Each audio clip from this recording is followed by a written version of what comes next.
Welcome to Chillin' 101. We hope this video helps. You start by loading your open API spec into Swagger Editor or pointing Swagger UI at the spec URL. This gives you an interactive contract immediately. Once loaded, validate the spec to catch syntax and schema errors so requests map to real endpoints. Next, set your base URL and paste any bearer or API key into the authorization panel. This ensures your try-it-out calls authenticate. Make sure to save a local copy of the validated spec before proceeding.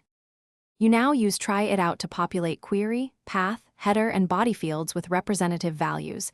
This demonstrates live behavior. After sending a request, inspect the status code, headers, and response payload to verify expected types and fields.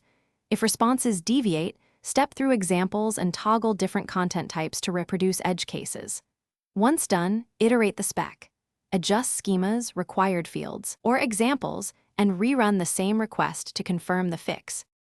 You finish by committing the updated Open API document and generating client or server stubs if needed. This locks the contract into code. Then publish the Swagger UI or static docs so teammates can replicate your calls. If something breaks, capture the full request and response including headers and body, reproduce locally, and check CORS, auth, or base path mismatches. That single request log is the fastest path to identifying misconfiguration or schema drift. Thanks for watching. Consider subscribing if we helped you.